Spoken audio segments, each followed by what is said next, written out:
భాగంగా జీవన్ చెప్పినట్లుగా సరే మనము అనుకున్న తెలంగాణ, మనం ఏ తెలంగాణ కొరకు పోరాటం చేశామో ఆ తెలంగాణ వచ్చిందా రాలేదా అనేది ఒక సమస్య అయితే, వచ్చిన తెలంగాణను మనము ఏం చేయాలి లేదా ఏం జరగబోతుంది తెలంగాణలో. తెలంగాణ వస్తే చాలు అనుకున్న వాడు ఈ చర్చ వేదికకు రావడం మానేసినట్టుగా నాకు అనిపిస్తుంది. ఎందుకంటే తెలంగాణ రానంతకాలం కొంచెం సభ్యుల సంఖ్య ఎక్కువనే ఉంది. తెలంగాణ వచ్చిన తర్వాత ఏం జరగబోతుంది అన్నవాడు మాత్రం ఈ చర్చలో వెళ్ళారు. ఎందుకంటే మరి ఏం జరగబోతుంది, ఏం జరగాలి అన్న ఆవేదన ఉన్నవాళ్ళు ఈరోజు సభకు వచ్చారని నేను అనుకుంటున్నాను. వీళ్ళు ఇంకా కొంతకాలము ఈ చర్చలో పాల్గొంటారు. ఎందుకంటే ఇక్కడ కూర్చున్న వాళ్ళందరికీ కూడా భవిష్యత్తు గురించి కూడా ఏదో ఒక ఆందోళన ఉంది కాబట్టి మనం ఇక్కడికి వచ్చాము. సెలబ్రేషన్ చేసుకోవాలా లేదా, సుజాత గారు అన్నట్లు మనందరికీ కొన్ని అనుమానాలు భయాలు ఉన్నాయి. కానీ ఈ తెలంగాణ రాష్ట్ర ఆవిర్భావాన్ని మనము ఏ మేరకు సెలబ్రేట్ చేసుకుంటామనేది, ఒక బలమైన ప్రాంతాన్ని విపరీతమైన పెట్టుబడి ఉండి జాతీయ స్థాయిలో వాళ్లకు విపరీతమైనటువంటి ప్రాబల్యం ఉండి అంతర్జాతీయం కూడా పెట్టుబడితో సంబంధాలు ఉండి ఒక బలమైన సామాజిక వర్గాన్ని, ఒక బలమైనటువంటి పెట్టుబడిని, అలాగే ఒక పెద్ద ప్రాంతాన్ని మనం ఎదుర్కొని ఇది ప్రజలు సాధించిన విజయంగా మాత్రము మనం ఎందుకంటే వాళ్ళు చాలా ఆగ్రహపడిపోయారు.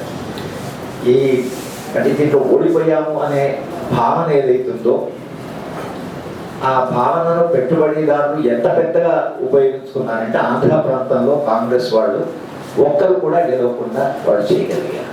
వాళ్ళ ప్రభావము ఆంధ్ర ప్రాంత ప్రజల మీద వాళ్ళ పట్టు ఎంత బలంగా ఉంది. వాళ్ళ ప్రచార సాధనాలు ఉపయోగించుకొని తెలంగాణ ఇచ్చింది అన్న కోపం మీద కాంగ్రెస్ పార్టీని ఆ ప్రాంతంలో పూర్తిగా తుడిచిపెట్టారు. సరే, ఆ రిస్క్ కాంగ్రెస్ పార్టీ తీసుకున్నారు, దాన్ని వాళ్ళు ఫేస్ చేయాలి. కానీ నేను కాంగ్రెస్ పార్టీని నిరంతరంగా విమర్శించిన వాళ్ళమే, కానీ కాంగ్రెస్ పార్టీ ఆంధ్ర ప్రాంతంలో తీసుకున్న రిస్క్ విషయంలో నాకు కూడా దాన్ని మనం ఎలా అర్థం చేసుకోవాలి. ఒక పార్టీ పూర్తిగా ఒక్క సభ్యుడు కూడా గెలవకుండా, ఒక ఎమ్మెల్యే ఒక ఎంపీ గెలవకుండా అంత తుడిచిపెట్టుకోవడం అనేది అవుతుందో అది పెట్టుబడిదారి ఆగ్రహం. ఒక వెనుకబడ్డ ప్రాంతము, చిన్న ప్రాంతము, ఏదో ఉద్యమం చేశారు, మీరు వాళ్ళకి మీరు లొంగిపోతారా, మీరేమనుకుంటున్నారు మా గురించి అని ఒక పాఠంగా కాంగ్రెస్ పార్టీ వాళ్ళు కూడా ఈరోజు కేంద్ర స్థాయిలో చాలా ఆందోళన పడుతున్నారు. ఈట్రామని ఎందుకు ఇచ్చినట్లు తెలంగాణ అంటే, తెలంగాణ రావడం అనేది ఇది ఒక ఉద్యమం ద్వారా వచ్చింది. ఉద్యమాన్ని గౌరవించి ఇచ్చారా, ఈ ప్రజాబలం కొరకు వచ్చి ఇచ్చారా, ఏ కారణం వల్ల అయినా కాంగ్రెస్ పార్టీ వాళ్ళు ఇవ్వకపోతే ఏం జరిగేది అంటే తెలంగాణ ప్రాంతంలో ఓడిపోయేవాడు, కానీ ఆంధ్ర ప్రాంతంలో కొన్ని సీట్లు గెలిచేవాడు. ఇది పొలిటికల్ వాళ్ళకి సంబంధించిన అంశం. కానీ పెట్టుబడి యొక్క బలం ఎంత ఉంటుంది అనేది ఆంధ్ర ప్రాంతంలో స్పష్టంగా వాళ్ళు చూపించడమే కాదు, హైదరాబాద్ నగరంలో టీఆర్ఎస్ పార్టీ దాదాపు ఒక్క సీట్ కూడా గెలవలేదు. అది కూడా మనం అర్థం చేసుకోవాలి. హైదరాబాద్ నగరంలో పెట్టుబడి యొక్క బలం కూడా ఎంత ఉందంటే, హైదరాబాద్ నగరము దాదాపు టీఆర్ఎస్ పార్టీని తిరస్కరించింది. ఇక్కడ కూడా పెట్టుబడి ప్రభావం అంత ఉంది. సరే, గ్రామీణ ప్రాంతాల్లో ఉండేటువంటి తెలంగాణ ప్రజలు సరే తెలంగాణ తెచ్చిన పార్టీగా వాళ్ళు తెలంగాణకు ఇచ్చారని మనం అనుకుందాం. మన ఉద్యోగ క్రాంతి మీటింగ్ జరిగినప్పుడు అశోక్ బాబు ఒక అబ్జర్వేషన్ చేశాడు. ఆయన ఏమన్నాడంటే, సరే ఆయన ఆ ప్రాంతం కొరకు పోరాటం చేశాడు, కానీ ఉద్యోగ క్రాంతి అని వచ్చాడు, మీటింగ్కి వచ్చాడు. ఆ రోజు ఎందుకు కాంగ్రెస్ పార్టీని ఆంధ్ర ప్రాంతము తిరస్కరించింది, తెలంగాణ ప్రాంతం కూడా ఎందుకు కాంగ్రెస్ పార్టీ గెలవలేదు అని అంటే, కాంగ్రెస్ పార్టీ వాళ్ళు మేము తెలంగాణ ఇచ్చాము అని అంటున్నారు, టిఆర్ఎస్ పార్టీ మేము తెలంగాణ తెచ్చామని అంటున్నారు. దేశానికి స్వాతంత్రం వచ్చినప్పుడు కూడా బ్రిటిష్ వాడు భారతదేశానికి స్వాతంత్రం ఇచ్చానని అన్నాడు, గాంధీ గారు దాని కొరకు కొట్టాడని అన్నాడు. కొట్లాడిన కాంగ్రెస్ పార్టీని గాంధీ గారిని గౌరవించారు, ఇచ్చిన బ్రిటిష్ వాడిని గౌరవించలేదు. కనుక ఆ కంపారిజన్లో ఆంధ్ర ప్రాంతం వాళ్ళు ఈ తెలంగాణ అంటే తెలంగాణ ప్రాంతం వాళ్ళు కూడా టీఆర్ఎస్ పార్టీకి ఓటు వేయడం దాని కొరకే జరిగింది. అది చరిత్ర. తెలంగాణ వచ్చింది కాబట్టి ఇది ఒక ప్రజా ఉద్యమం ద్వారానే వచ్చింది. ప్రజా ఉద్యమం లేకపోతే అసలు ఈ తెలంగాణ వచ్చేది కాదు. టీఆర్ఎస్ పార్టీ కానీ కాంగ్రెస్ కానీ ఏ పార్టీ కూడా దీన్ని తీసుకొచ్చేది కాదు. అది వాళ్ళకి ఆ శక్తే లేదు. ఆ శక్తే లేదు. తెలంగాణ ప్రజల ఉద్యమంగా మొత్తం ఒక 10-12 ఏళ్ళు సస్టైన్డ్ ఉద్యమం జరగడం వలన ఈ తెలంగాణ సాకారమైంది. ఇది ప్రజా ఉద్యమం యొక్క బలం. స్వాతంత్రం వచ్చిన తర్వాత బహుశా అస్సాం తర్వాత ఇంత పెద్ద ఉద్యమం తెలంగాణలో జరగడం కూడా మనం చాలా గర్వపడవలసినటువంటి విషయం అని మనం గుర్తించాలి. తెలంగాణ ప్రజల పోరాటాన్ని గౌరవించి ఈరోజు తెలంగాణ రాష్ట్రాన్ని ఇచ్చారు. కానీ ఈ పోరాట స్ఫూర్తిలో సారు చెప్పాడంటే ఎన్ని స్వప్నాలు, ఎన్ని కళలు, ఎన్ని ఆకాంక్షలు దీంట్లో ఉన్నాయని. ఈ ప్రశ్న అడుగుతున్న సందర్భంలో చర్చ వేద్ కుమార్ వీళ్ళు పౌర సమాజం పాత్ర ఏమిటి అని అన్నారు. మనం ఎలాగో ఇక రాబోయే కాలంలో చాలా సీరియస్ చర్చలు చేసుకోవాలి కాబట్టి నేను ఒక 5-10 నిమిషాలు సిద్ధాంతపరంగా ఈ పౌర సమాజం అనేటువంటి భావన మేము మా అకాడమిక్ సర్కిల్లో మేము క్లాస్ రూమ్లో పాఠం చెప్పేటప్పుడు ఈ పౌర సమాజం అంటే ఏమిటి అనేటువంటి ఎలా చెప్తాం అంటే ఏం చర్చ జరుగుతున్నది. ఈ పౌర సమాజం అనే భావన ఇటలీ నుంచి వచ్చింది. Gramsci political society, civil society అనేటువంటి ఒక భావనని ఆయన చర్చలోకి తీసుకొచ్చాడు. సివిల్ సొసైటీ అంటే రాజకీయాలకు అతీతంగా ఉంటుందా, రాజకీయాలతో సంబంధం లేకుండా ఉంటుందా, రాజకీయాలకు దూరంగా ఉంటుందా, అసలు ఈ సివిల్ సొసైటీకి పొలిటికల్ సొసైటీకి ఉండే సంబంధం ఏంటి ఒకటి అంటే ఈ పౌర సమాజానికి రాజకీయ సమాజం, ఒకవేళ రాజకీయ పార్టీలు, అసెంబ్లీ, ఎమ్మెల్యేలు వాళ్ళంతా మనం రాజకీయ సమాజం అనుకుంటారు. మనం సివిల్ సొసైటీ అంటే రాజకీయాలలో భాగం కానటువంటి వాళ్ళు ఒకవేళ పౌర సమాజం అనుకుంటే రాజకీయాలకి పౌర సమాజ సంబంధం లేదా, ఇది ఒక ప్రశ్న. ఉంటే ఎలాంటి సంబంధం ఉంటుంది, ఈ రెండింటికి ఎలాంటి లింక్ ఉంటుంది అనేది ఒక సమస్య. ఈ పౌర సమాజం అనే పదాన్ని ఉపయోగిస్తున్నప్పుడు దీంట్లో మార్కెట్ ఉంటుందా ఉండదా అనేది ఇంకొక సమస్య. మార్కెట్ పౌర సమాజంలో భాగమా, రాజ్యంలో భాగమా, అది పొలిటికల్ సొసైటీ, మార్కెట్ అది సివిల్ సొసైటీ. ఈ మార్కెట్ భావజాలంలో వాడు సివిల్ సొసైటీ అనే ఒక భావనను తీసుకొచ్చాడు. మార్కెట్ చాలా తెలివిగా అది సివిల్ సొసైటీని ఉపయోగించుకుంటుంది, రాజ్యాన్ని ఉపయోగించుకుంటుంది. అది రెండు పనులు చేస్తుంది. ఈ ఎన్జిఓస్లంతా మార్కెట్లో భాగం, అది మార్కెట్ కల్చర్లో భాగం. వాళ్ళంతా ఇక్కడో మేరకు మార్కెట్కు అప్పుడప్పుడు వాళ్ళు మార్కెట్ తన అవసరాల కొరకు కూడా ఈ ఎన్జిఓలు ఉపయోగించుకుంటారు. కానీ అందుకనే దానికి గైడ్ స్టాండింగ్ అనేవాడు ఎన్జిఓస్, గాంగోస్, గింగోస్, మాంగోస్, ఇంగోస్ అనే 11 పదాలు పెట్టాడు ఎన్జిఓస్ గురించి. Government sponsored NGOs, multinational sponsored NGOs, ఇట్లా ఆయన ఒక రకరకాలటువంటి ఎన్జిఓస్ ఉంటారు. ఎన్జిఓస్ అంటే అందరూ ఒకే రకమైన ఎన్జిఓస్ కాదు అనేటువంటి ఒకటి. ఈ ఎన్జిఓ అనే భావన పౌర సమాజం అనేది కలిసి వచ్చింది. మన దేశం వరకు ఎన్జిఓను మనం పౌర సమాజంలో భాగంగా చూస్తున్నాం. ఈ పౌర సమాజానికి రాజకీయ సమాజానికి అంటే కొంచెం గౌరవం కూడా ఎక్కువ. ఈ పదానికి గౌరవం ఉంది, ఈ పదాన్ని ఉపయోగించడం కూడా గౌరవంగానే ఉపయోగిస్తున్నాం. సివిల్ సొసైటీ అనే పదాన్ని మనం ఎక్కడ కూడా నెగటివ్గా ఉపయోగించడం లేదు. సివిల్ సొసైటీ అంటే దానికి పాజిటివ్, పొలిటికల్ సొసైటీ అనేది మాత్రము కరప్ట్, తర్వాత డీజనరేటెడ్, వాల్యూస్ లేవు, తర్వాత హైలీ కరప్ట్ ఫెలోస్ పొలిటికల్ సమాజంలో ఉన్నారు. Political society, political system.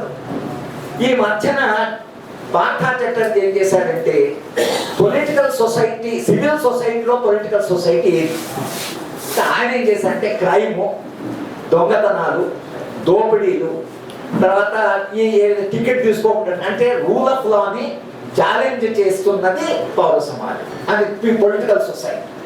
అంటే రాజకీయ సమాజం ఏంటంటే ఈ ఎస్టాబ్లిష్డ్ పొలిటికల్ సిస్టమ్కి ఛాలెంజ్. క్రైమ్ ఉందనుకోండి, crime is a challenge to the political society. ఈ పొలిటికల్ సొసైటీకి ఛాలెంజ్ చేస్తున్న ఈ రంగాలను కూడా పొలిటికల్ సొసైటీలో అది ఏమో పొలిటికల్ సిస్టమ్, ఇదేమో పొలిటికల్ సొసైటీ. ఆయన ఒక కొత్త భావాన్ని తీసుకొచ్చి ఎవరైతే వ్యవస్థను ప్రశ్నించి ఈ వ్యవస్థ బాగాలేదని ఎవరైతే అంటున్నారు, ఇప్పుడు ప్రిజన్ ఉందనుకోండి, ప్రిజన్ అనేది అది ఒక పెద్ద ఛాలెంజ్. ప్రిజన్లో వెళితే మనం జైల్లో మొత్తం సమాజంలో ఉండే సంక్షోభం మనకు అక్కడ కనిపిస్తుంది. ఈ మొత్తం సంక్షోభం అక్కడ ఎందుకు కనిపిస్తుందంటే అసలు క్రైము, దొంగతనాలు, రాబరీ, రేపు అందరూ వాళ్ళు అక్కడ ఉంటారు. ఈ మొత్తము అంటే ఏ సమాజం అయితే జైల్లో ఉందో దాంట్లో రెవల్యూషనరీస్ ఉన్నారు. అందుకనే ఇప్పుడు రెవల్యూషనరీస్ ఏమంటారు, మమ్మల్ని అందరితో కలిపి మేము మమ్మల్ని కూడా కలుపుతారు. మేము అంటే మేము పొలిటికల్ గా ఉన్నాము, మేము పొలిటికల్ లో భాగము, మాది రాజకీయాలు ఉన్నాయి, మీరు మమ్మల్ని క్రైమ్ లో భాగంగా ఎలా చేస్తారు అని వాళ్ళు ప్రశ్న లేదు. కనుక మమ్మల్ని పొలిటికల్ ప్రిజనర్స్ అనండి, మమ్మల్ని పొలిటికల్ ప్రిజనర్స్ అనండి. అంటే పొలిటికల్ ప్రిజనర్స్ అని ఎందుకంటున్నారా అంటే వాళ్ళు అన్నది ఏంటంటే మేము ఒక కాజ్ కూడా ఫైట్ చేసినాం అనేటువంటి ఒక రికగ్నిషన్ ఈ సమాజం మాకు ఇవ్వాలి అనేటువంటి ఒక ప్రశ్న వాళ్ళు అడుగుతున్నారు. మేము వేరే ఫెసిలిటీస్, ప్రివిలేజ్ అడగలేదు, కానీ ఇది కావాలంటున్నారు. బాలగోపాల్ ఏమన్నాడంటే మీరు సమాజంలో ఉండే సంక్షోభానికి వ్యతిరేకంగా పోరాటం చేసి ఈ సంక్షోభం పోవాలంటున్నారు కాబట్టి ఆ క్రిమినల్ కూడా ఈ సంక్షోభం నుంచి వచ్చిన వాడే. ఆ క్రిమినల్లో మీరు బయటికి వేసి క్రైమ్ లేని సమాజం కూడా కావాలన్నప్పుడు మీరు ఆ క్రిమినల్లో మీరు అంత చిన్న చూపు చూసి మీరు criminal is a product of society అనే అవగాహన ఉన్నవాడు. మీరు వాడు క్రైమ్ ఎక్కడి నుంచి వస్తేనే సమాజంలో ఉండే సంక్షోభం నుంచి క్రైమ్ వస్తుంది అనుకుంటే మీరు వాళ్ళని అంత చిన్న చూపు చూసి మీకు మీరు రాజకీయ ఖైదీలు అని చెప్పి మీరు అట్లా వాళ్ళని డిఫరెన్షియేట్ చేయడం సరైందా అని ఆయన ఒక ప్రశ్న రేజ్ చేశారు. అంటే జైల్లో మనం ఈ మొత్తం సమాజం చర్చలో పౌర సమాజము అనే దాంట్లో ఇది ఒక ప్రశ్న. రెండవది ఏంటి, పౌర సమాజంలో ఆర్ఎస్ఎస్ ఉంది అనుకోండి, ఇప్పుడు అది పౌర సమాజంలో భాగమా కాదు. ఏబీవీపీ, హిందూ వాహిని, విశ్వ హిందూ పరిషత్ వాళ్ళ యొక్క ఎవరు వాళ్ళు రాజకీయంలో భాగం అందామా? వాళ్ళు అసలు రాజకీయాలు మాకు సంబంధం లేదు ఇంతకాలం చెప్పారు. ఇంతకాలంగా ఆర్ఎస్ఎస్ వాళ్ళు మా రాజకీయాల్లో పాల్గొనమని సర్దార్ పటేల్కు రాసిచ్చి మేము కేవలం ఒక సాంస్కృతిక సంస్థ మాత్రమే మాది, మేము హిందూ సాంస్కృతిక మా సంబంధాన్ని గురించి మాట్లాడుతున్నా, మాకు రాజకీయాలతో సంబంధం లేదని అన్నారు. చాలా బలంగా పెరిగారు. రాజకీయాలను ద్వేషించేవాడు, రాజకీయాలను ఇష్టపడిన వాళ్ళందరూ ఆ సంస్థలో చేరారు. ఆ సంస్థలో చేరిన సంస్థ విస్తారంగా పెరిగింది. 6 లక్షల మంది కార్యకర్తలు ఉన్నారు. ఆ ఆర్ఎస్ఎస్ ఇంత దాకా మేము రాజకీయమే కాదు, మాకు రాజకీయాలతో సంబంధం లేదని ఒక సరైనటువంటి వాతావరణం వచ్చినప్పుడు, తరుణం వచ్చినప్పుడు, ఆబ్జెక్టివ్ కాంటెక్స్ట్ మారినప్పుడు, ఇక దేశంలో ఒక రకమైనటువంటి నిస్సహాయత, అసంతృప్తి ఉన్నప్పుడు వాళ్ళు బయటకు వచ్చి మొన్న ఎన్నికల్లో వాళ్ళు ఏం చేయగలరో చూపించారు. ఇప్పుడు వాళ్ళు పొలిటికల్ గా అంటున్నారు, మినిస్టర్ ఎవరు ఉండాలంటున్నారు, ప్రైమ్ మినిస్టర్ ఎవరు ఉండాలి, బీజేపీ ప్రెసిడెంట్ అంత వాళ్ళే మేము పొలిటికల్ గా, మేము రాజకీయాలు చదువుతున్నాం అంటారు. మీరేమంటారు వాళ్ళని? Is it a part of the political system or is it a part of the civil society? కనుక మనం పౌర సమాజం అని ఉపయోగించినప్పుడు ఈ పౌర సమాజంలో కూడా భిన్నమైన పౌర సమాజాలు ఉంటాయి. ఈ పౌర సమాజం అనేది ఒక హోమోజీనియస్ భావన గారు, అందరూ మనందరం పౌర సమాజంలో భాగమనే మనం అనుకుంటున్నాం. ఎన్జిఓస్, మా సుజాత గారు వీళ్ళందరూ కూడా పౌర సమాజం, మేమంతా పౌర సమాజమే. కానీ పౌర సమాజంలో ఉండే వాళ్ళందరూ కూడా ఒకే రకంగా ఆలోచించాలి. కనుక రేపు తెలంగాణ పునర్నిర్మాణంలో పౌర సమాజం పాత్ర ఏమిటి అని అంటే, ఎలాంటి తెలంగాణ కావాలి అనేటువంటి భావన ఏదైతుందో దాని మీద స్పష్టత కావాలి. మనకి ఎలాంటి తెలంగాణ కావాలి, ఈ తెలంగాణలో ఏం జరగాలి? ఇప్పుడు సుజాత గారు ఏదైతే ఈ గుట్టల గురించి అంత బాధపడుతూ ఆమె కళ్ళ ముందర గుట్టలు పోతున్నాయి కాబట్టి ఆమె బాధపడుతూ దానికి పోరాటం చేస్తుంది. జీవనేమో పౌర హక్కుల గురించి ఎక్కడ ఏం జరుగుతుందని ఆయన బాధ ఆయన చెప్పాడు. ఆయన ఎందుకంటే ఆయన చూస్తున్న సంఘటనలన్నీ ఆయన మ్యారేజ్ చేశాడు. వీళ్ళిద్దరూ కూడా ఈ రోజు, లేకపోతే మా నరసింహారెడ్డి ఆయన తనకు ఉండేటువంటి అభిప్రాయం నాకు చెప్పాడు. కానీ ఈ భావనలో ఈ ఆవేదన ఏదైతుందో, సుజాత గారి ఆవేదన ఏదైతుందో, ఇది మనం దాని తరఫున గుట్టల తరఫున పోరాడితే ఎవరితో పోరాడుతున్నాం అనేది ప్రశ్న. మనం మార్కెట్తో పోరాడుతున్నామా లేక రాజ్యంతోనే? రాజ్యము మార్కెట్ రెండు మిళితమైనప్పుడు కొందరు వచ్చేమంటున్నారు, మరి విధ్వంసం లేకపోతే అభివృద్ధి ఎట్లా వస్తుందమ్మా? ఇప్పుడు జయప్రకాష్ నారాయణ గారు అన్నారు, మీరు అలా గుట్టనంలో అక్కడ అసలు ఛత్తీస్గఢ్లో, జార్ఖండ్లో ట్రైబల్స్ అంతా బయటకు పంపి మీరు అసలు సహజ వనరులు అమ్ముకుంటున్నారంటే మీకు ఏసీ వద్దా, మీకు అసలు లైట్లు వద్దా, మీకు బస్సులు వద్దా, ఇవన్నీ కావాలి వైపు మళ్ళీ ట్రైబల్ అక్కడ ఉండాలి, ఎట్లా సాధ్యమవుతుంది అని వాడు పోనా? ట్రైబల్ పోతాడు, కొందరు నాశనం అవుతారు, కొందరు మునుగుతారు. అభివృద్ధి ఎలా వస్తుంది? విధ్వంసం లేకుండా అభివృద్ధి ఎలా వస్తుంది? అంటే ఏ అభివృద్ధి అనేటువంటి ప్రశ్న సుజాత గారు తెచ్చారు. ఏ అభివృద్ధి? తెలంగాణలో ఈరోజు మనందరం ఎవరైతే ఈ చర్చా వేదికలు ఇంతకాలంగా పాల్గొన్నామో మనకంటూ ఎలాంటి తెలంగాణ అనే మీద ఒకవేళ స్పష్టమైనటువంటి భావన, ఒక ప్రత్యామ్నాయమైన తెలంగాణ, బీజేపీ కూడా ప్రత్యామ్నాయమైన తెలంగాణ ఉంది, కేసీఆర్ కూడా ప్రత్యామ్నాయ తెలంగాణ ఉండొచ్చు. మనకు పౌర సమాజం అని ఒకళ్ళు మనం అంటే, పౌర సమాజంలో ఉండే వాళ్ళకి ఇప్పుడుండే రాజకీయ పార్టీ యొక్క ప్రాపంచిక దృక్పథంతో మనకు అంగీకారం ఉందా లేదా ముందని మనం తెలుసుకోవాలి. వాళ్ళు రేపు తేబోయే అభివృద్ధి మీద మనకు పూర్తి సహకారం ఉంటుందా? జీవన ఒక మాట ఏమన్నాడంటే కన్ఫ్రాంటేషన్, ఎందుకంటే కన్ఫ్రాంటేషన్ అవసరం లేకపోవచ్చు, వాడు కొన్ని మంచి పనులు చేస్తే తప్పకుండా దానికి మద్దతు ఇవ్వచ్చు మనం తెలంగాణ ప్రజల కోసం. కానీ వాడు ఒకటి తప్పులు చేస్తే ఇక తెలంగాణ వాడే కాబట్టి మనం ఊరుకుంటామా, లేక తెలంగాణ వాడైనా ఎవడైనా మనం అనుకునే సమాజానికి అది వ్యతిరేకం కాబట్టి, మనం అనుకునే అభివృద్ధికి అది వ్యతిరేకం కాబట్టి, మనం అనుకునే అభివృద్ధికి వ్యతిరేకం కాబట్టి తెలంగాణలో వచ్చిన పొలిటికల్ సిస్టమ్ కూడా మన అదే ప్రమాణం మీద, ఏ ప్రమాణం మీద చంద్రబాబు నాయుడు విమర్శించామో, ఏ ప్రమాణం మీద కాంగ్రెస్ పార్టీని అపోజ్ చేశామో, ఏ ప్రమాణం మీద మనం ఈ తెలంగాణ కావాలని మనం కోరుకున్నామో, ఆ ప్రమాణాలు ఏవైతే స్పష్టంగా మనకుంటే అదే ప్రమాణాల మీద కేసీఆర్ని కానీ టీఆర్ఎస్ పార్టీని కానీ మనం జడ్జ్ చేస్తాం. కానీ ఆ ప్రమాణాలు మనకు ఉన్నాయా లేదా అనే ప్రశ్న.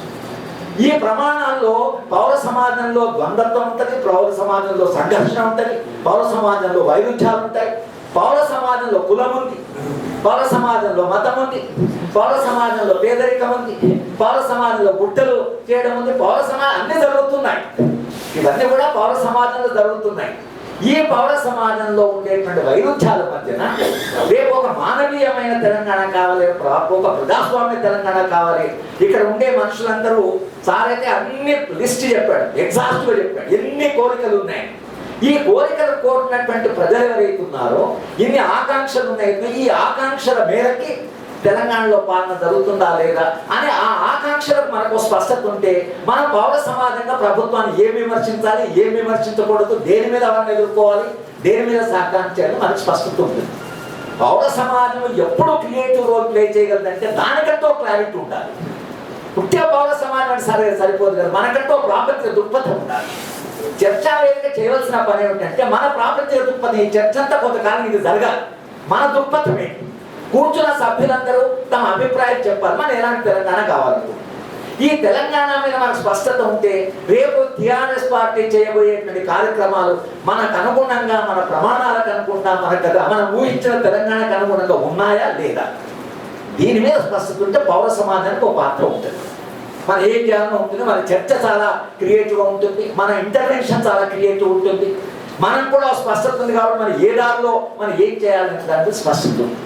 కనుక పౌర సమాజం అనేటువంటి భావన ఏదైతుందో అది అమూర్తమైనటువంటి ఒక హోమోజినియస్ కాన్సెప్ట్ కాదు. పౌర సమాజంలో చాలా ఉంటాయి. దాంట్లో మనము అనే పౌర సమాజం అంటే ప్రజల పట్ల కన్సర్న్ ఉండి, ప్రజల పట్ల మనకు ఒక రకమైనటువంటి అంటే కమిట్మెంట్ ఉండి, ప్రజలందరూ సుఖంగా జీవించాలి అని కన్సర్న్ ఉండి, తెలంగాణ మిగతా రాష్ట్రాల కంటే చాలా మెరుగ్గా ఉండాలని, భౌతిక అంటే మౌలికమైన సమస్యల పరిష్కార దిశగా తెలంగాణ పోవాలని, తెలంగాణ ఒక alternative model of development experiment చేయాలని చంద్రబాబు నాయుడు మోడల్ రిజెక్ట్ చేశాం, రాజశేఖర రెడ్డి మోడల్ రిజెక్ట్ చేశాం, జగన్మోహన్ రెడ్డి రిజెక్ట్ చేశాం, ఒక కొత్త ఆల్టర్నేటివ్ అని మనం తీసుకొచ్చాం. వీడు వచ్చినప్పుడు దాంట్లో నుంచి వచ్చారు, వీడే కొత్తగా రాలేదు, దాంట్లో నుంచి వచ్చారు, దాంట్లో నుంచి వచ్చి వీడు భిన్నంగా ఉంటారా లేదని మనం చూడాలి. దాని నుంచి వచ్చిన వాళ్ళే కదా వీళ్ళందరూ కొత్తగా పుట్టుకొచ్చిన వాళ్ళు కాదు, ఏదో ఉద్యమం నుంచి పుట్టుకొచ్చిన నాయకత్వం కాదు, ఇది రాజకీయ వ్యవస్థ నుంచి వచ్చిన నాయకత్వమే, పాత రాజకీయ వ్యవస్థ నుంచి వచ్చిన నాయకత్వమే. తెలంగాణ ఉద్యమం నుంచి వచ్చిన కొత్త నాయకుడు ఎవరు చెప్పండి, కొత్త నాయకుడి పేరు చెప్పండి. ఉద్యమం నుంచి ఎదిగాడు, రేపు ఆయన మినిస్టర్ కాబోతున్నా అంటే ఉద్యమం నుంచి ఎదిగిన వాడు, ఉద్యమం చేసిన వాడు, ఆయన ఈ వ్యవస్థలో కొత్తగా ఎదిగి ప్రజల యొక్క సహకారంతో ఎదిగి ఒక ప్రధాన నాయకుడిగా వచ్చింది అనేటువంటి మనకు జరగల తెలంగాణ ఉద్యమంలో. మొదటి నుంచి మనం అంటున్నాం. ఏమైంది అసలు, విద్యార్థులంతా ఏమయ్యారు, ఇద్దరు విద్యార్థుల ప్రతినిధులు వాళ్ళకు పోటీ చేశారు, మిగతా వాళ్ళకి ఏ పిల్లలు ఏమైపోయారు పిల్లలందరూ. అని ఎవ్వరు వాడు పోలీసులు కాదని కంచెలు వేస్తే, ఇనుప కంచెలు వేస్తే ఉస్మాన్ యూనివర్సిటీలో పోరాడి దెబ్బలు తిని వాళ్ళు తెలంగాణ కొరకు పోరాటం చేస్తే ఆ పిల్లలు ఏమి ఇప్పుడు, ఆ దెబ్బలు తిన్న పిల్లల యొక్క అభిప్రాయం ఏమిటి, వాళ్ళు ఇప్పుడు ముందుకు వచ్చి మళ్ళీ మేము ఈ తెలంగాణ కొరకైనా పోరాడామా అని ఆ పిల్లలు అడగాలి కదా, అడిగే దశలో ఉండాలి కదా. దెబ్బలు తిన్నాం, మేము జైలు పోయినాము, చచ్చినాము, ఆత్మహత్యలు చేసుకున్నాం, మేము అని కోరుకునే ఈ తెలంగాణ కాదు అంటే ఈ తెలంగాణ కాదంటే వాళ్ళు మరి ఏం తెలంగాణ కావాలో చెప్పే పరిస్థితులు ఉంటేనే పౌర సమాజంలో మార్పు. పిల్లలకు ఆ స్పష్టత ఉండాలి. పిల్లలకు ఆ స్పష్టత లేకపోతే ఏం కావాలి మీకు? అడుగు కేసీఆర్ ఏం కావాలంటారా మీరు? ఉద్యోగాలు కావాలి సార్. మరి ఉద్యోగాలు అంటే ఈ మార్కెట్ ఉంది, ఇవి ఉన్నాయి, ఇబ్బందులు ఉన్నాయి, కొన్ని ఇస్తాం ఉద్యోగాలు. ఉద్యోగాల కొరకైనా మీరు కొట్టాలి. ఉద్యోగాలు ఎక్కడి నుంచి వస్తాయి? ఉద్యోగాలు ఆర్థిక వ్యవస్థ నుంచి వస్తాయి, మార్కెట్ నుంచి వస్తాయి. ఈ మార్కెట్ ఉద్యోగాలు ఇచ్చే మార్కెటేనా? ఈ ఆర్థిక వ్యవస్థ ఉద్యోగాలు ఇచ్చే ఆర్థిక వ్యవస్థనే. రేపు నిజంగా నరేంద్ర మోడీ ఇప్పుడు అక్కడ చేస్తున్నటువంటి ఆలోచన అయితే ఎంత భయంకరంగా ఉన్నాయి అసలు, భయంకరంగా. ఎందుకంటే నేను ఢిల్లీలో ఉన్నాను, ఆయన మినిస్ట్రీలే తీసి పారేద్దాం అనుకుంటాడు. 17 మినిస్ట్రీలు చేశాడు. అగ్రికల్చర్, పంచాయతీరాజ్, రూరల్ డెవలప్మెంట్ అన్ని సంక్షేమ కార్యక్రమాలు రద్దు చేద్దాం.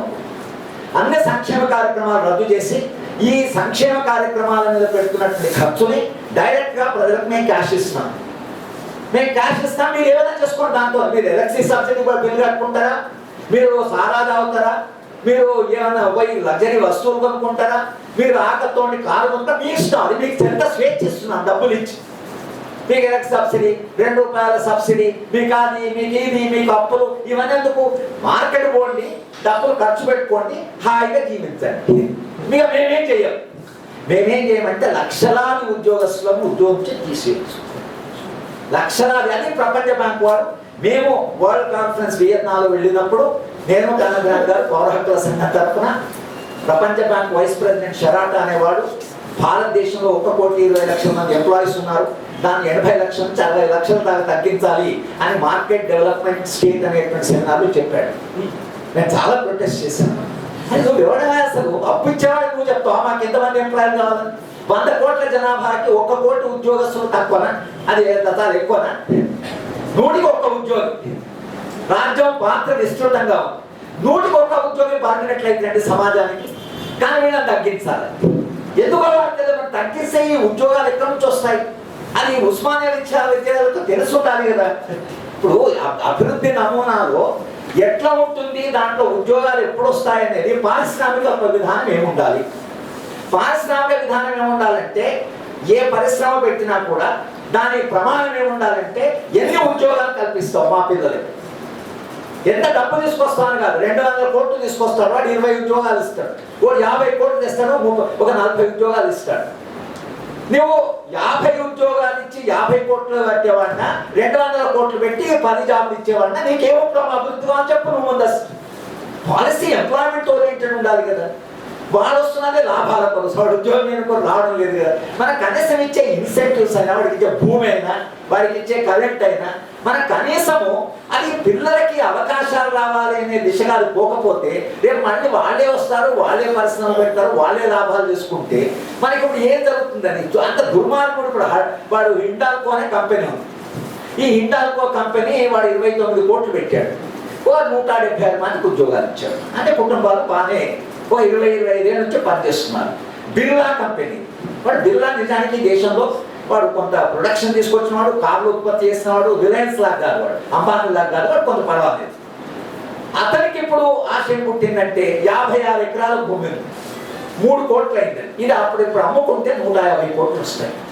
29 కోట్లు పెట్టి 150 కోట్లు వస్తాయి. ఈ మన మందుల మీద వ్యాపారం తయారు చేస్తారు, అది మూసేస్తాను పెట్టాడు. లాభాలు వస్తున్నాయి, పరిశ్రమ నడుస్తున్నది, అయినా నేను మూసేస్తాను. ఎన్నో మూసేస్తామని మేము ఎన్నో మూసేస్తా, కడుపు ఎందుకు కొడతా? వీళ్ళది 156 కుటుంబాలు మీ మీద ఆధారపడి ఉన్నాయి కదా, మీకు ప్రాఫిట్ వస్తున్నది కదా అంటే మా కంపెనీ మేము నిర్ణయం తీసుకున్నాం, ఆ ఎన్విరాన్మెంటల్ పొల్యూషన్ కంట్రోల్ బోర్డు మాకు నోటీస్ ఇచ్చాడు, మేము మూత వేసుకుంటాం. మూత ఎందుకు వేసుకుంటా అంటే భూమి అమ్ముకోవడం. ఇది చాలా ప్రమాదం.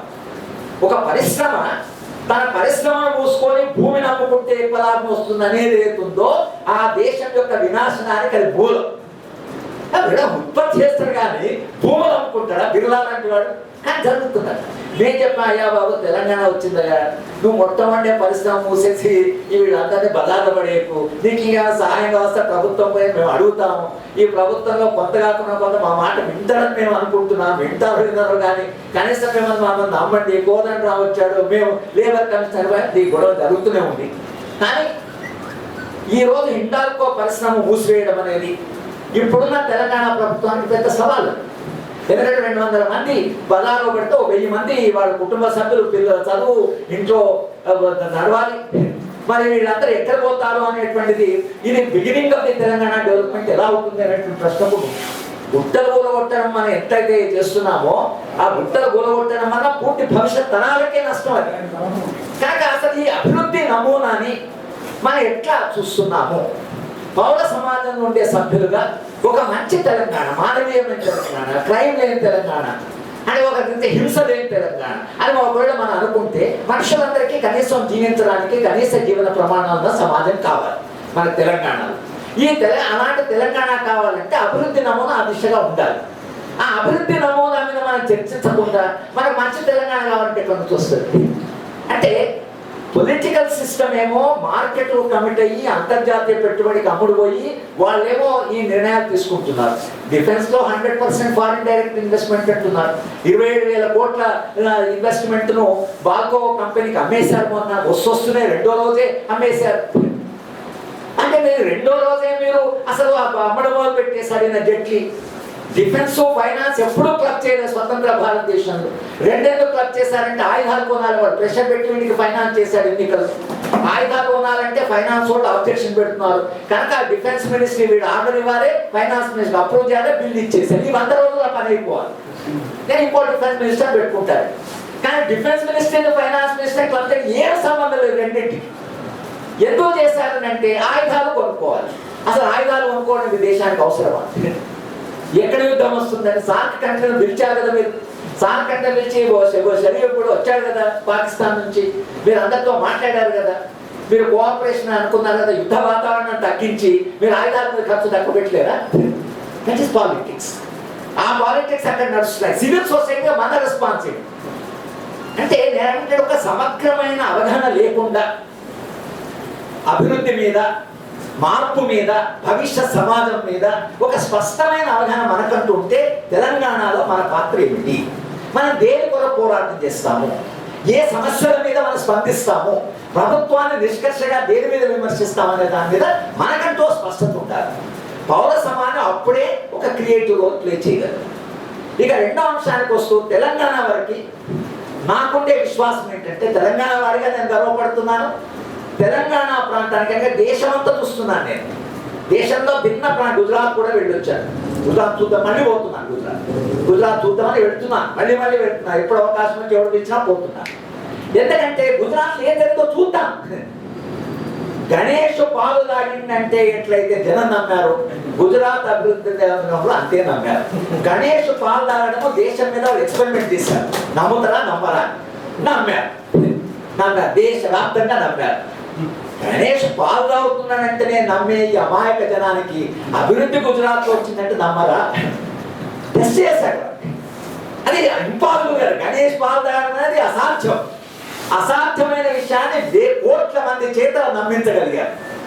అస్సామే అస్సామే ముస్లిం ఉమెన్, ఆ ముస్లిం నాకు కూడా పాలు నా పాలు పద్ధతి ఆపండి.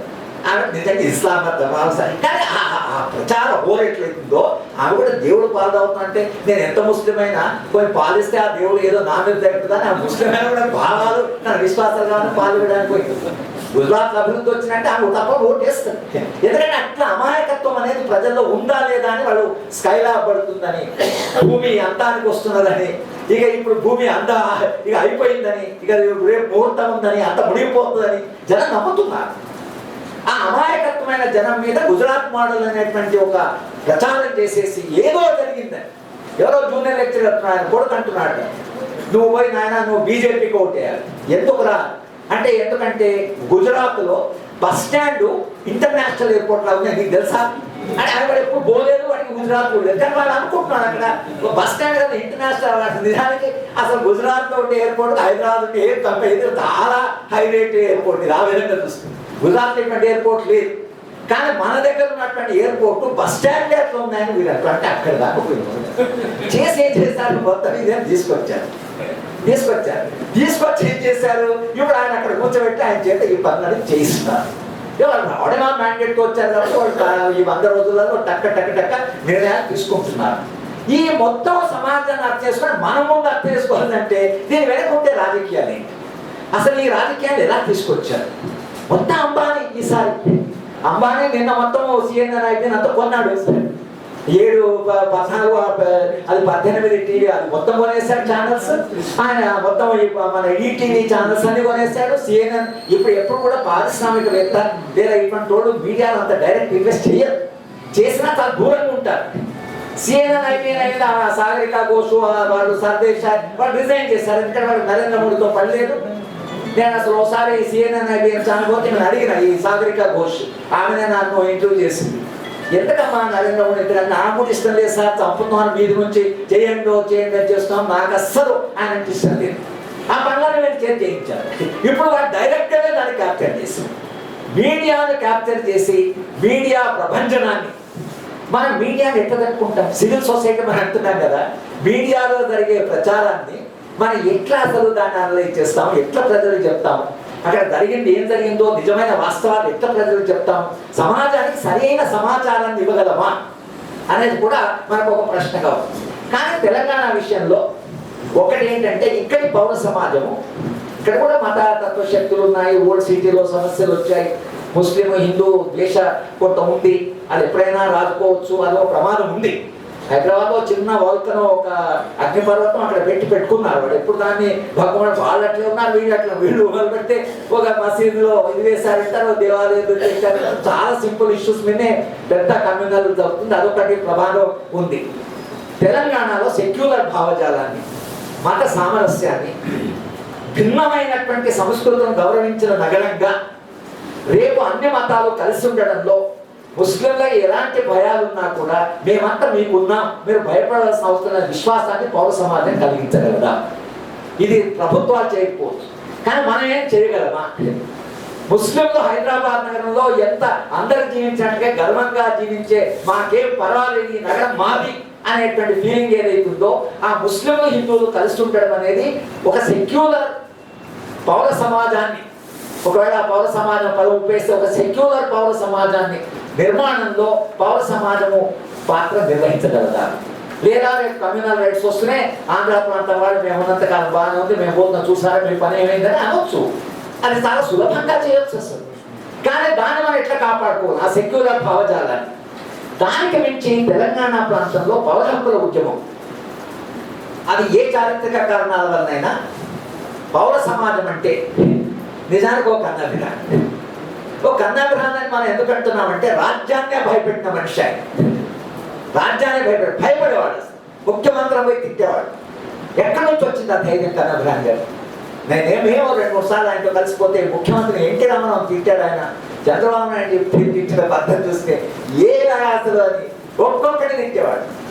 అంటే మేము క్యాబినెట్ సబ్ కమిటీకి వెళ్ళాం, నక్సలైట్ ఉద్యమం మీద వాళ్ళు ఏదో క్యాబినెట్ ఇష్టం వచ్చినట్లు మాట, ఏ సమస్య అంటే పంచాయతీ రాజ్ మినిస్టర్ చాలా పవర్ఫుల్, ఏమి సింహం రా నువ్వు సమరం చేయని సింహం రా అని అంత డైరెక్ట్ గా క్యాబినెట్ మినిస్టర్ పట్టుకొని అడగలి ఒక మనిషి ఎక్కడి నుంచి వచ్చాడంటే, తెలంగాణ పౌర సమాజం యొక్క రాజకీయ చైతన్యం నుంచి, ప్రజాస్వామ్య చైతన్యం నుంచి కన్నభిరాన్ పుట్టాడు.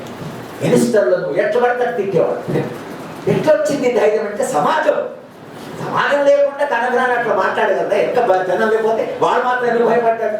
అమ్మ వీళ్ళంటే చాలా బాగా శక్తులు ఉన్నాయి, ఈయన మనం ముట్టుకోవద్దు అని బాలగోపాలను కొంత టచ్ చేసింది రాజ్యం, ఎందుకంటే చాలా భయపడిపోయారు ఆయన చూసి, రాజ్యం టచ్ చేసింది. కానీ చేసిన పాత్ర, ఆయన నిర్వహించిన పాత్ర, ఇది తెలంగాణ పౌర సమాజం. బాలగోపాల్ ఒక మాట అనేవాడు, ఆయన తెలంగాణ పుట్టపోవచ్చు కానీ ఆయన అందరికి చెందిన మనిషి కనుక తెలంగాణలో అయ్యో పాపం అనేటువంటి మనస్తత్వము మానవ విలువ ఇంకా మిగిలే ఉందని చెప్పాడు. అయ్యో పాపం అనేది ఇది చాలా దేశాల్లో చాలా ప్రాంతాల్లో పోయింది కనుక కష్టమైతే అయ్యో పాపం అనేటువంటి ఉన్నంత కాలము సమాజానికి భవిష్యత్తు ఉంటుందని విశ్వసించేవాడు ఆయన. ఈ అయ్యో పాపం పోతే ఇక మనిషికి భవిష్యత్తు చాలా కష్టం. ఇక్కడ చచ్చినా పర్వాలేదు, వాడు ఏమైనా పర్వాలేదు, మనకెందుకు లేని పౌర సమాజంలో అట్లా మనుషులు అమానవీయంగా మారిపోతే ఇక దానికి చాలా చాలా పెద్ద శ్రమ పడవలసి ఉంటుంది. తెలంగాణలో ఆ లక్షణం. మూడవది, తెలంగాణలో ఉద్యమాల యొక్క సంస్కృతి ఉంటుంది. ఇది తెలంగాణ ఆర్మిస్ట్రగల్ అనండి, 1969లో జరిగిన తెలంగాణ ఉద్యమం అనండి, ఆ తర్వాత జరిగిన నక్సలైట్ ఉద్యమం అనండి, లేదా ఇప్పుడు వచ్చిన దళిత ఉద్యమాలు అనండి, మహిళా ఉద్యమాలు అనండి, గిరిజన ఉద్యమాలు అనండి, ఎన్ని రకాల ఉద్యమాలు రావాలో అన్ని రకాల ఉద్యమాలు సమాజంలో ఉన్నాయి. చాలా సజీవంగా చాలా ఉద్యమాలు సమాజంలో ఉన్నాయి, ఇంతమంది మాట్లాడేవాళ్ళు ఉన్నారు. అంటే ఈ పౌర సమాజంలో వచ్చిన ఉద్యమాల్లో నుంచి వచ్చిన వాళ్ళు పౌర స్పందన వేదిక అనేటువంటి ఒక అద్భుత ప్రయోగాన్ని చేసింది తెలంగాణ. సాధారణమైనది కాదు ఇది. నా దృష్టిలో ఇది ఒక అద్భుత ప్రయోగం. ఒక రెవల్యూషనరీ పార్టీని పౌర సమాజం తరఫున వెళ్ళి వాళ్ళను నిలదీసి, వాళ్ళకు రాసి, ఉత్తరాలు రాసి, వాళ్ళని విమర్శించి, వాళ్ళని కలిసి మీరు అసలు ఏం చేస్తున్నారు, మీరు ఏమి కొరకు కొట్లాడుతున్నారు, అన్ని ప్రశ్నలు అడిగి వాళ్ళని చివరికి ఒప్పించి, అలాగే రాజ్యాన్ని, రాజకీయ పార్టీ, మీడియాను, ప్రజాభిప్రాయాన్ని, ఇది పౌర సమాజం. పౌర సమాజం అంటే రాజ్యానికి జరుగుతున్న ఒక పెద్ద ఉద్యమానికి మధ్య వారధిగా నిలిచి ఇద్దరి విశ్వాసాన్ని పొంది వాళ్ళని చర్చలకు తీసుకురాగలిగినటువంటిది ఇప్పుడు భారతదేశంలో ఎక్కడ కూడా, ఏ ప్రాంతంలో కూడా ఇంత బలమైన పౌర సమాజం లేదు. మేము ఒక ఛత్తీస్గఢ్ వెళ్ళాము, కలెక్టర్ కిడ్నాపం. ఎవడు ఒక్కడు కూడా మనం కలవడు, ఒక్కడు కూడా కలవడు. మా మేడం కూడా ఉన్నారు మాతో, అది ఎవ్వరు రాదు, భయం. మేము ఒరిస్సా వెళ్ళాము, భయం, భయమే. కొన్ని మేడం కలిస్తే ఏమవుతుంది, వాళ్ళు ఐఏఎస్ ఆఫీసర్ భయము, ప్రొఫెసర్లకు భయము, జర్నలిస్టు భయం. తెలంగాణ అట్లా కాదు, తెలంగాణ అట్లా కాదు. వాడు ఎవడెవడు వస్తే వాడు ఉంటాడు, ఎవడెవడు వస్తే పోయి కలుస్తూనే ఉంటారు. ఏదో రంగం మా జీవనంగా పోతాడు, మెల్లగా డైరీ పట్టుకోవాలి. పోయి ఏం జరుగుతుందని మెల్లగానైనా ఆయన అడిగి మళ్ళీ పట్టుకొస్తాడు సమాచారం. ఇటువంటి వాళ్ళు అక్కడ లేరు, అక్కడ లేరు. కన్నడరాలు లేడు, బాధోపాలు లేడు, జీవన్ లేడు, సుజాత ఎవరు లేరు. అది ఒక నిశ్శబ్దమైన పౌర సమాజం, ఒక నిశ్శబ్దాన్ని భరిస్తున్న తెలంగాణ అలా కాదు. మీరు తెలంగాణ పౌర స్పందన వేదికలో ఉన్న సభ్యులను చూస్తే పౌర సమాజం ఎలా సృష్టించుకున్నది వీళ్ళని. ఎవరు దానికి? ఒక శంకరం గారు, ఒక బ్యూరోక్రసీ నుంచి ఒక ఐఏఎస్ ఆఫీసర్. ఆయన ఇక్కడ ఉండే ఉద్యమాలకు స్పందించి ఇక్కడ ఉన్న మనిషి ఆయన కన్వీనర్గా ఒక ప్రయోగం చేశాడు. సభ్యులెవరు? కర్ణాటక గారు. ఎవరు ఆయన? పౌర హక్కుల ఉద్యమం నుంచి పుట్టినటువంటి ఒక అద్భుతమైన మనిషి పొత్తూరు వెంకటేశ్వరరావు గారు. ఆయన తెలంగాణ అభిమాని, తెలంగాణ రాష్ట్రం కావాలని మనసారా కోరుకున్నవాడు, నిజాయితీ కలిగినటువంటి జర్నలిస్టు, చాలా విలువలకు నిలబడ్డవాడు. ఆయన ఒక అద్భుతమైన జీవితాన్ని జీవించిన ఒక జర్నలిస్టు, ప్రపంచం నుంచి వచ్చినవాడు. ఒక జయశంకర్ వైస్ ఛాన్సలర్, తెలంగాణకు ఆయన చివరికి జాతి పితాని అన్నా. ఆ జయశంకర్ ఆ విద్యారంగం నుంచి, విద్యా ఉద్యమాల నుంచి, ఉపాధ్యాయ ఉద్యమాల నుంచి వచ్చిన ఒక జయశంకర్. కోదండ